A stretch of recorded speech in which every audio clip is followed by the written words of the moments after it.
I realized that cancer-free doesn't mean you're healthy, and that once patients finish cancer treatment, there's not a lot of support. You stop going to the hospital, you stop going for your weekly or monthly check-ins, and that was really hard to navigate. But on hospitals, it's a staffing issue. Like, hospitals were designed to diagnose and cure cancer, not to take care of these patients who are surviving, who were not surviving at the same rates 20, 30 years ago. Survivors need a care management platform.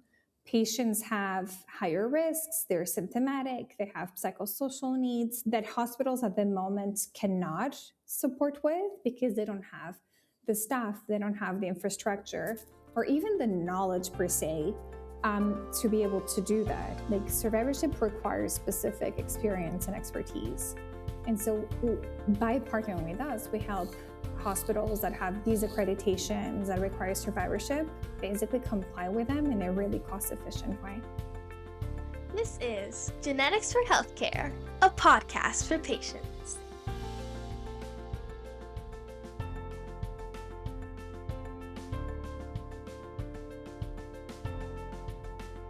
Welcome to Genetics for Healthcare, podcast dedicated to patients and their caregivers to help us decipher this world of genetics and genomic testing that can help us live longer, healthier lives.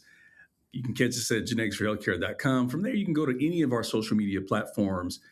And while you're there, hit that subscribe button so you can get notifications or downloads on great new episodes like this one. Today, I'm privileged to have the CEO of The After Cancer, Mariana Arnaut.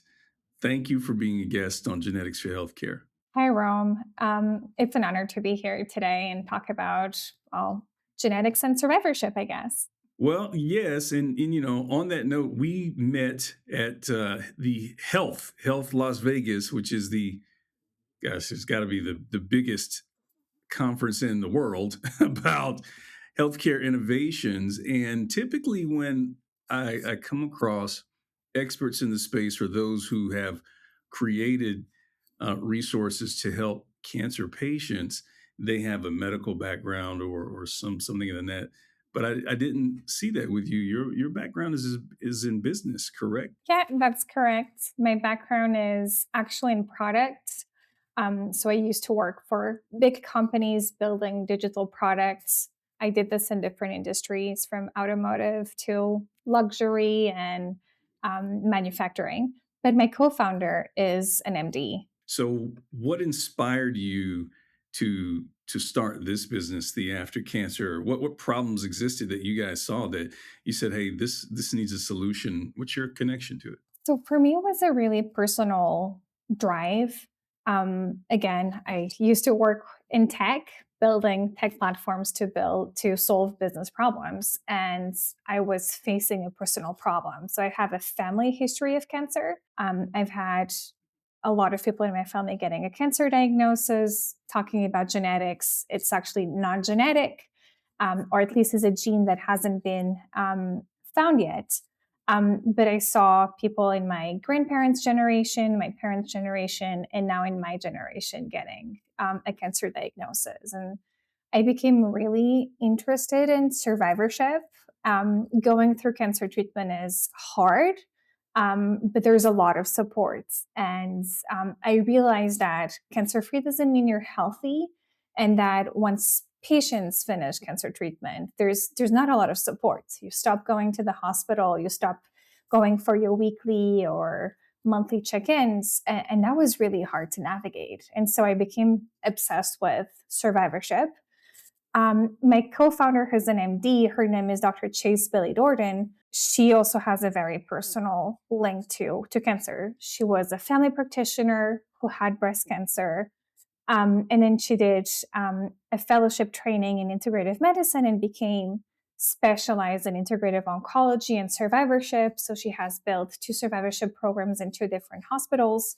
And she wanted to make her work more accessible by making it digital. So I've heard you speak about how survivorship is an overlooked group of those who have battled and conquered cancer, and now they're in the survivorship phase. And you talked about that being an underserved population. And when we think about there are over 18 million people in the United States, you're in Lisbon, Portugal, correct? Yeah, Lisbon, Portugal. Um, I don't know the numbers in Europe. I don't know the numbers worldwide, but here in the States, there are over 18 million Yeah. people who are cancer survivors who have conquered cancer, or who, in some cases, may be still living with their disease and stable disease and still a healthy performance status. And when you think about how precision medicine is impacting the treatment of cancer in a very positive way, extending survival, making diseases that were once like lung cancer or metastatic melanoma really poor survival for those in advanced stages. Now there are drugs, there are tests, there are therapies, there are clinical trials that can really extend life and preserve quality of life.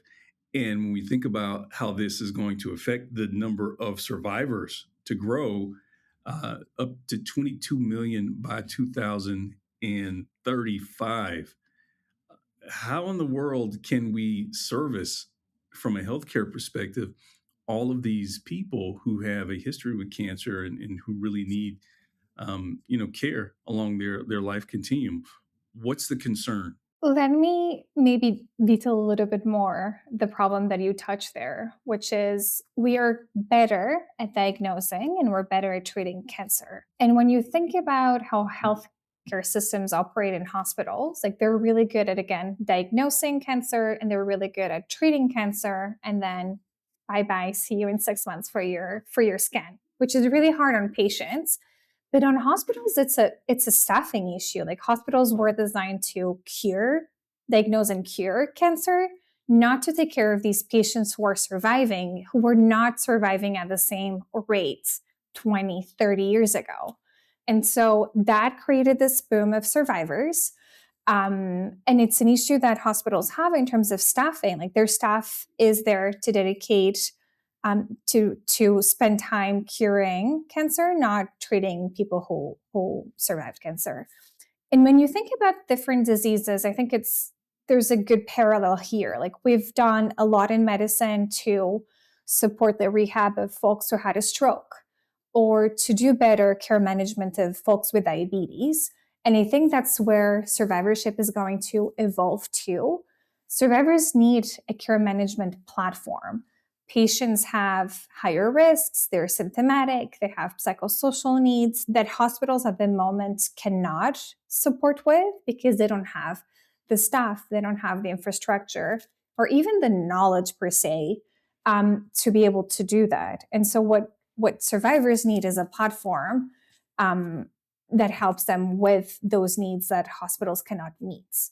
So it seems like an untenable problem, right? When we think about the numbers of survivors growing, unless technology can help us, how can the healthcare system support the growing number of cancer survivors?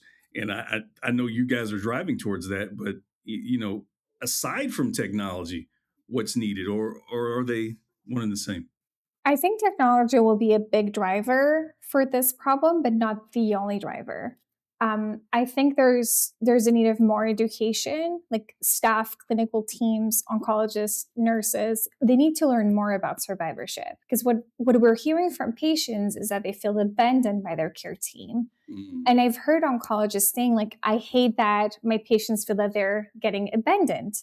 But I think there's just a need of more knowledge about what survivorship is, and how can, like, when you think about the healthcare needs of someone who survived cancer, how can all the players around that patient support them? So the oncologist, the nurses, the primary care physicians. Where I see that technology will solve the problem is within the engagement in between visits. So let's say the checkup of a cancer survivor is that they need to see their oncologist every 6 months for a scan. And they might go to their primary care physician also every 6 months. So they're seeing a doctor every 3 months. And this is really a best case scenario for someone who's doing this. Yeah. What are they doing in between those 3 months? And where can they get evidence-based and safe supports and information. Because right now what they're doing is they're going on Facebook groups and they're going on ChatGPT and Google. There's definitely a gap. And in hearing you talk about it, I've not heard many founders or solution providers thinking about it in this way in the area of survivorship. So let's get into your platform. How do people engage your platform? Is it digital? Is it an app? Do they sign up? Tell us about the After Cancer and how you help these folks who have battled and conquered cancer, but still need that care management going forward. So we built a platform that we sell directly to healthcare organizations because that's where the knowledge of their patients is. So we partner with hospitals for hospitals to provide our app. It's a mobile app to their end patients. When patients join the app, they basically get a personalized care plan that reads the information of their treatment, of their diagnosis, of what side effects they're experiencing, of what are their needs. And then based on that, we're going to give them nudges to help them understand why are they feeling so much fatigue, or what is fear of recurrence and how can they cope with it. Within the app, we basically use a lot of community engagement to drive adherence to our interventions. So patients have group sessions that they can attend. These group sessions, they'll meet other peers who are going through the same, and there might be a doctor talking about fatigue, for example. There's also group chats where they can share what's going on, and these are moderated. And then they go through their care plan that is personalized um, based on their case. So based on their symptoms, cancer, age, um, and other demographic factors. So from your platform, a patient will engage it because their healthcare system has signed up for it, and Yeah. they will give them access to it. When they do that, how do you guys like? How do you guys continue to place the content on there? Is the content like on demand? Is it involving the local care centers in what they provide? How does that work? So it's a mix. We provide some standard content and programming that can be like articles or videos. It's basically translation of existing guidelines from ASCO and SIO or from NCCN. And then there's like the ongoing group sessions that we provide. But one of the main reasons why we like partner directly with the hospital is because the hospital has the most knowledge about their patient population and about their needs. And so when we do this, the hospital can basically curate the content that we provide. They can select this menu of, oh, I want you to share this article and this article, but not that video. Or they can also add their own content there. So if they're already doing support groups, for example, they can do them online with our scheduling tool within the app. So it's really a platform to help hospitals create survivorship programs without extra staff or having to create the infrastructure and reporting that is required to have a really like multidisciplinary survivorship program. So is it white labeled for those healthcare centers where they can populate and they'll see the patients will see like their hospital systems like logos and things of that nature? So the name of the app is not white labeled, but the whole experience within the app can be like personalized for the health system. They can have their logos and their name, and even their staff within the app to support their patients. How have you seen those healthcare systems who have signed up to partner with you? How have you seen the most effective deployments of this type of resource? What are the outcomes or the experience that they've reported back to you? So in terms of our partners, we are working with mostly rural cancer centers, so like community hospitals that That's wouldn't, fabulous. yeah, that they wouldn't have the expertise or like the ability to recruit people to create a survivorship clinic in-house. And so they might have, for example, a nurse navigator that does survivorship visits within a certain type of population, but their scope is very limited and their reach is very limited. So the way that we set up the after cancer within a hospital is that we identify the oncologists who are going to champion this, and the referral comes actually from the oncology team or from the nurse navigator doing the survivorship visits. And then once they basically refer the patient to the after cancer, they're able to track engagement of patients, what are their use cases, what content and needs are they having, so they can also get strategic insights on how to improve their quality within their oncology department. So this is fabulous. This is such a needed tool to address this big gap that I'll be just honest. I haven't spoken enough about it on my platform or with providers or companies, because you're right. I think our ecosystem is geared toward treating the disease and getting them to remission or on the other side of treatment. And But I what's think, there?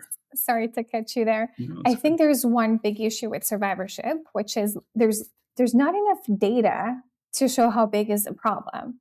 Hmm. Because the only metric that we have is, okay, we know there's 18.6 million cancer survivors in the US, but there's very little studies that show quality of life over time as a survivor, or like the risk factors. Um, and I think the fact that there's no metrics just make it an unspoken business.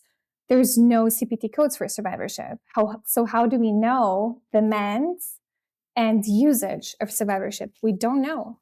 And this is an opportunity when you get folks engaged on this to collect that real world evidence longitudinally Yeah.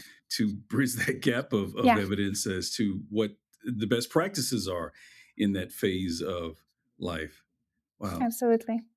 Do you have content around genetics and genomics on the app? So we have a really big population of breast and gynecological cancers. So we do have information about like BRCA, but not enough information. Like we're seeing an increase of colorectal cancer patients, for example. And there's a lot of like genes and genomic information that could be interesting to support them in survivorship. So it's definitely an area that we want to increase the information and make it, again, a safe and evidence-based library for them.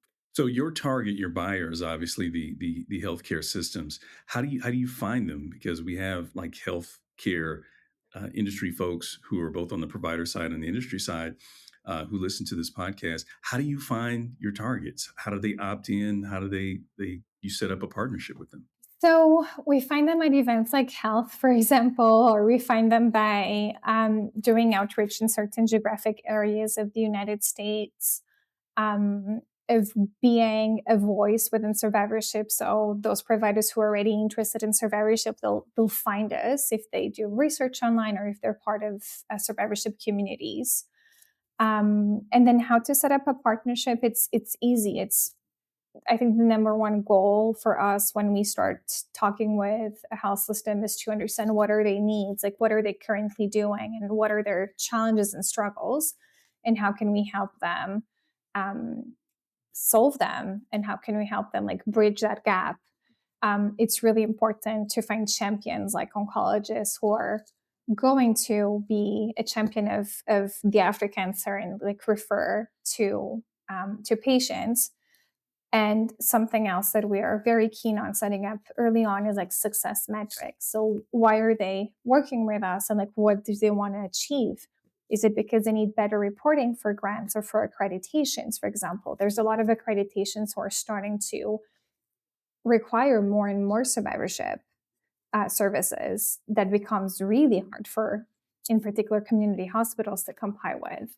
And so we really look at what are the main goals and what are the KPIs and success metrics that we want to achieve with them. You mentioned that this tool enables healthcare organizations because of the burden uh, that exists on full-time employees in the current state of affairs. I mean, there's just not enough hands to go around to care for patients, no matter what the discipline is. But we're talking about cancer patients. To launch a survivorship program, right, requires full-time employees, but your app allows them to extend that without hiring extra full-time employees. Why do healthcare systems really need to think about this in terms of investing in survivorship programs or um, using platforms like yours as an extension for this? Yeah. What's the payoff for the healthcare systems? So, in, you mentioned setting up a survivorship program in house. That's really expensive. Um, we've done financial model that shows that partnering with the after cancer is 3 times more cost efficient for them because they don't need to hire more people and the right people that are hard to attract if you're a community hospital in the middle of South Carolina. And so one of the benefits of partnering with us is that we already have the curated content that and the curated program that they can simply launch within weeks, not years. One of the other benefits that we help these hospitals with is reporting and accreditation compliance. A lot of accreditations of quality, for example, Commission on Cancer, are starting to increase the needs of these hospitals to provide more survivorship services. And they have to be different survivorship services. It's not enough to have a survivorship visit. They need to do 3 different things, for example. And that's really hard for someone who is in the rural area already with a lot of issues of hiring staff, hiring oncologists, hiring nurses. Like survivorship requires specific experience and expertise. And so by partnering with us, we help hospitals that have these accreditations that require survivorship basically comply with them in a really cost efficient way. Another thing that I heard you talk about in talking about the payoff, and this is tangible, but a lot of businesses may think this is, intangible. But your platform helps address the emotional burden of providers and that it takes on them as well. Talk about how the After Cancer platform really helps provide content or helps these providers manage the emotional impact that treating cancer patients can have on their team and their staff. Something we've noticed like in 2025 was the shift in energy and feedback that like nurses and social workers had when we met them. So these are folks again in community hospitals who, because of all the changes in CMS, are now having to spend more time getting financial help, and that's like one of their main priorities is getting financial help for their patients. And that's something that it's core to their work, providing like social security and care for patients. And a lot of them told us, like, I was starting to do therapy. Now I was starting to do support groups for our patients, but right now I can't because I don't have time because I need to spend time looking for financial support for my patients. And we always hear in their voice how they feel hopeless and really frustrated for not being able to support their patients in the way that they want to and that they were doing in a certain way. I think everyone who works in cancer like knows it's a really complex disease that has a lot of ups and downs. There's a lot of good news and there's a lot of bad news, and these clinicians need to just go through that with their patients. And there's definitely a burden, an emotional burden.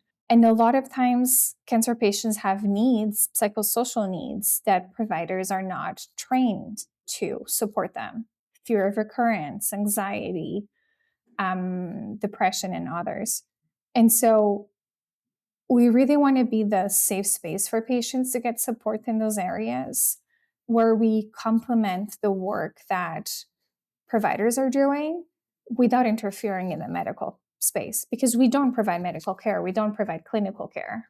We are a support system that complements whatever the clinical team is doing. And so just taking that burden off the care teams is something that it's really beneficial for them, but also like it impacts not only the care teams, but it impacts also the patients.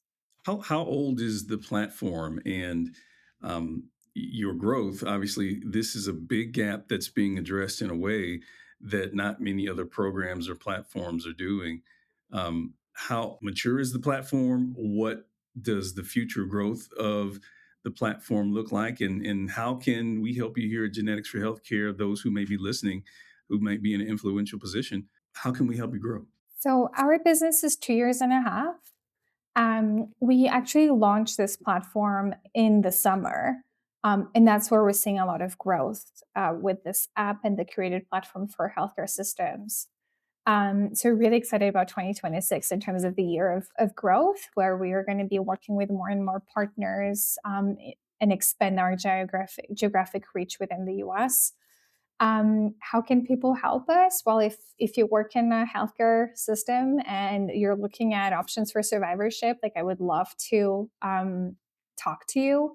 You're welcome to reach out to me personally or on our website or on our LinkedIn. I'm sure Rome will share some contact details with all of you. But yeah, just talk to us about what you're trying to do, and we can most surely support you.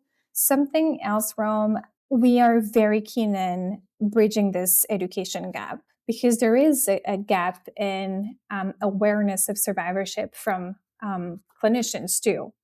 And so we started to do monthly webinars about survivorship where we invite speakers to talk about different topics. So actually in December, we talked about the emotional burden of working in cancer. And we had Dr. Janet Abram from Dana-Farber talking about how she set up, how she supports her teams and with the emotional burden of cancer care.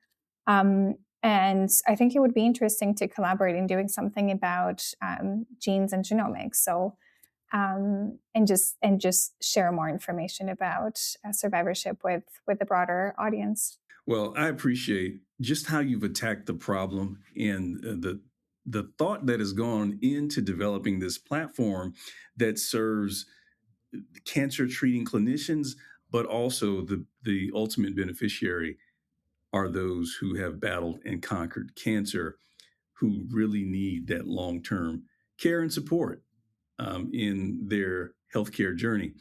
We'll get you out of here on this because when we have guests on, we always love to ask them to speak directly to those people who might be battling disease, not just in this instance, cancer.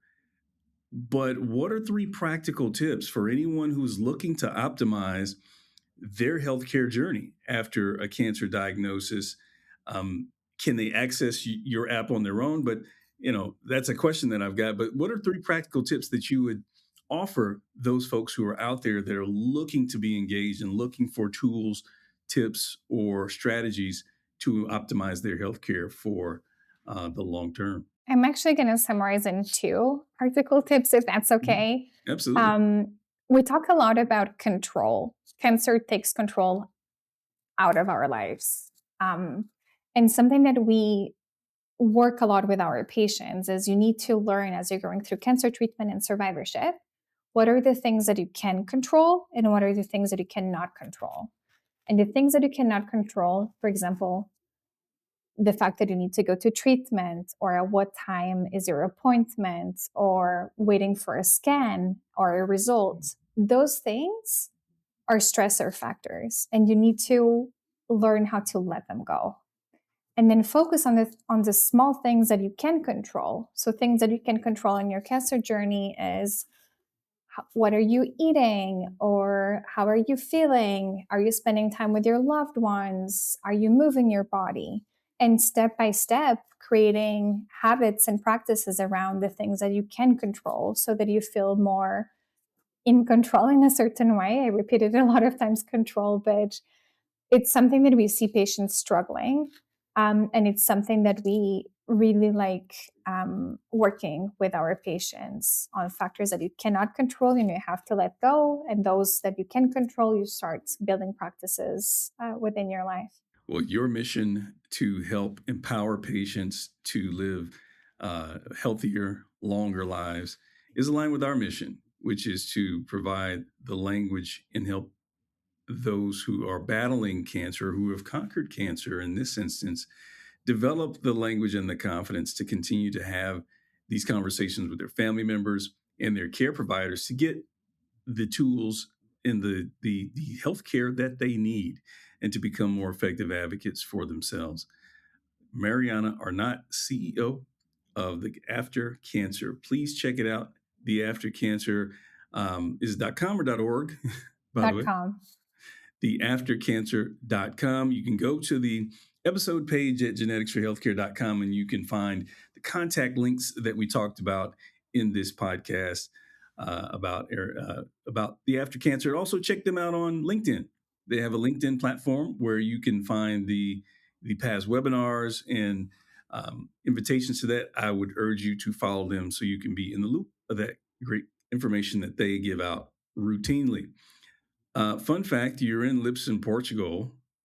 How is the hospital system? How has like the reception of this tool been internationally? Well, the fun fact is that I'm the only thing that is based in Portugal. We're actually a US business, but I'm originally from here. And so I just spend time in between Lisbon and the US. Well, I'm wishing for the best in terms of your growth and adoption and just raising awareness. And I really appreciate you coming on our podcast to share your story and your platform with our audience. Thank you for being a guest on Genetics for Healthcare, podcast for patients. Thank you, Romy. It was a pleasure. This is Genetics for Healthcare, a podcast for patients.